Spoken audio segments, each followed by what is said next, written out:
Assalaamu alaikum. Maqaa garee shahadaatiin YouTube'n hedduun banamanii jiru.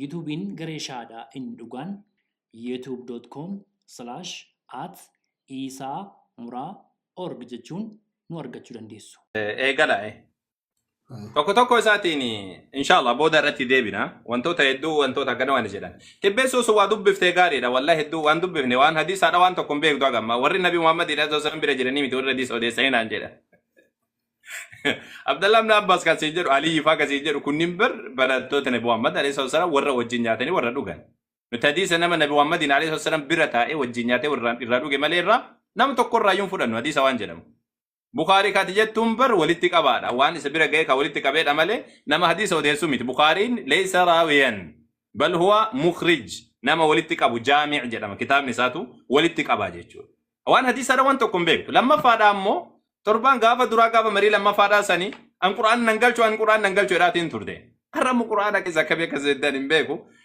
ziwaajiyyaa waan jedhamu jira siigaltee wannaa kan dhaabbata kan kedha jabeessi dhaabbadhu jechuudha kan biraadha ammoo waan dubbata keessa Tawraat fi Injiil keessa Nabi Muhammad sallallahu alaihi wasallam dubbatan Tawraat fi Injiil kamni kasibira jiru ayi Tawraat fi Injiil ke indak nuti Tawraat fi Injiil itti amanu ka Qur'aana keessa Rabbiin dubbate ka Rabbiin buusee Qur'aana keessa suuraa sadafa at sadirat Rabbiin Qur'aana kanaan dura Tawraat fi Injiil buusee jira kitaaba Rabbiin buuse kitaabni Rabbiin buuse kam sibira jira sa meeratti tokko jasaadha natti Rabbi buusee dhiti tokko zaara sibira jiru kan Museen barreesseyyuu gadi dhaabbiin ragaa qabatamaan hin jiru kan Nabi Allah Isa irratti alayhi salaam bu'ee hin jiru Tawraat fi Injiil kamiin isaa kitaaba markaa qabdu kanamu isa kana ammoo Tawraat fi Injiil hin jedhamu kun kitaaba seenaa jedhamu nu biratti okay inni kun kana jechuudha kan biraadha ammoo kan inni dubbatee wajada tagru fi ainin hamiyatin ka jedhu aduuni bakka akana seenti jedha wajada jedha ayat salsiretti laal atu dubbiseetiin turte isi argee jedha namtichi Dulkanneenitu arge ijasaati takkas fakkaatee jedha kun ammoo hadis lammafaadha ammoo sun akkas hin jedhu akka jette san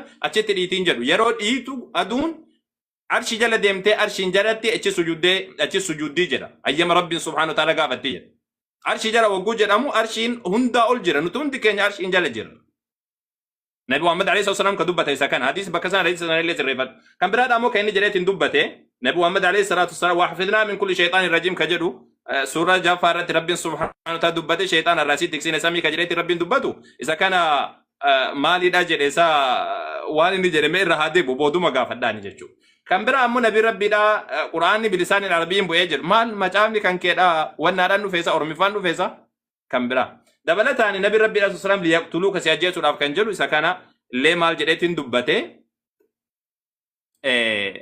inki jibaa kun sobaadhaan jedhe Maalif jennaan dubarratti waa yamkuruun isaan maladhaani Rabbiin illee maladhaa kan jedhu Rabbiin maladhaa sibiratti gowwoomsaa yuumi Isqeel boqonnaa 10 lakkoofsa 9 irratti raajiin tokko yoo soba dubbateetiin jedhe ana waaqayyo gooftaa keessantu gowwoomsee jedhaami Ermiyaas boqonnaa 4 lakkoofsa 10 irratti yaa waaqayyo maaliif saba kana gowwoomsita jedhaami maal kan hunda osoo jiru maal Tibbeessoo maal taate min honee no kan biraadhaa garana deebina gara Phaawulositti deebina daqiiqaa Sadirraa hagati san yoo eega fayyadamne gara Phaawulositti deebinaa jechuudha. Gaafii booda isaa qabu ammoo ituma deebinaa jechuudha. Ayyee.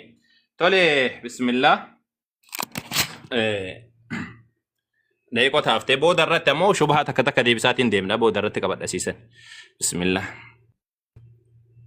Hayyee Phaawulosi wal qabatee Seera diigee jira Phaawulos kan jiru mee irra deebineetiin ilaallu seera Museedha jabeessa jedheetiin dubbachaatiin ture Tibbeessoon Qorontos tokko faa boqonnaa 4 lakkoofsa tokkorra kaafnee dubbifne kanaafuu namni akka tajaajiltoota Kiristoosii fi akka warri iccitiin maqaa imaanaa itti kennameetti nu ilaaluu qabaa jedha iccitiin imaanaa iccitiin waaqaa itti kennamee jedha iccitii waaqaa eenyutu itti kenne Phaawulositti maal iccitii qaba Yesuus Kiristoos iccitiidhaan hin barsiifne mul'inatti barsiisaatiin ture Phaawulos eessaa fuudhe Maarqos boqonnaa 12 lakkoofsa 14 irratti Phaawulos Yesuus Kiristoos mul'inatti barsiisaa ture jedha eessaa fuudhe Roobee boqonnaa 7 lakkoofsa 6 irratti amma garuu waan duraan nu dhibee ture sanaaf du'uudhaaf seera irraa hiikamneerraa jedha seera irraa hiikamnee jira seerri ganu dhiisee jira jedha Ibroota boqonnaa 8 lakkoofsa 13 irratti warri kiristaanonni gariin Ibroonni keessaa waan jedhaniif inni illee Phaawulos barreesseedhee duratti Tibbeessoo illee waan dubbateef jecha innis kakuu kanaan haaraa jedhee kakuu jalqabaa sana moofesseeraa jedha Wanni moofaa ta'ee fi wanni dulloome dafee badaa akkana jedhee dubbata moofaadha wanni nabiyyoonni duraan barsiisanii jedha badeetiin jira jedha Ibroota boqonnaa 7 lakkoofsa 18 ajajni duraa sun waan dadhabaa fi kan faayidaan qabne tureef diigameera jedha diigamee jira ila arguu jirtaa miti barsiisa diigamee jira. Yesuus Kiristoos ammoo Maatewos boqonnaa 5 waan dubbate qaba mee sanitti deebina. Amma sammuu Qorontos tokkoffaa boqonnaa 12 lakkoofsa 3 irratti kanaafuu namni hafuura waaqaatiin dubbatu kamiyyuu akka Yesuus abaaramaadha hin jenne namni hafuura waaqaatiin dubbatu kamiyyuu Yesuus abaaramaadha akka hin jenne akka eenyuyyuu yoo hafuura qulqulluudhaan ta'e malee Yesuus gooftaadha jechuu hin dandeenye ani isinitti himaa jedhe. Garuu Phaawulos achi deebi'eetiin maal jedhe ufumaa ofirratti murteesseetiin jira. Maal jedhe kuno Galaatiyaa boqonnaa 3 lakkoofsa 13 irratti waan namni muka kana irratti fannifamu kamiyyuu abaaramaadha jedhamee barreeffameef Kiristoos nuuf jedhee abaarsa ta'uudhaan abaarsa seeraa irraa nu furee jedha. Yesuus Kiristoos abaaramaa ta'uudhaan jedhen saalfateeyyuu malee kun abaaramaa ta'uudhaan jedha kaatarkaa qabdu sun ammoo si galtee kanaafuu Yesuus abaaramaa ergatee Phaawulos ammoo namni hafuura waaqaatiin dubbatu kamiyyuu Yesuus abaaramaadhaan jedhu jedhe ofirratti murteessee jira hafuura waaqaatiin dubbanne jechuu Yesuus abaaramaadhaa miti kana gaafii kiyyaayu achumaadhu si gaafadhaa jechuu. Galaatiyaa boqonnaa 2 irratti Phaawulos maal jedha namni Yesuus Kiristoos amanuun maletti akka seera eeguun qajeelaa hin taasifne beekna jedha. Kanaafuu seera eeguudhaan utuu hin ta'in amantii Kiristoositti irratti qabnuun qajeeltota akka taanuuf Kiristoos Yesuusitti ta'eerra eenyullee seera eeguudhaan qajeela hin ta'uuti jedha. Barsiisa nabiyyoota waan garagaraati. Yesuus Kiristoos fakkeenyaaf amma seera uumamaadhaa boqonnaa 7 fudhannu maal jedha? Dhiirri dhagna hin qabatin kan qola foon irraa dhagna hin qabatin kamiyyuu saba ufii isaa kalees keessaa balleeffamaa jedha. Inni kakuu koo cabseetii jedha. Akkana jechuun hin balleeffamaa namni dhagna hin qabanne jechuu.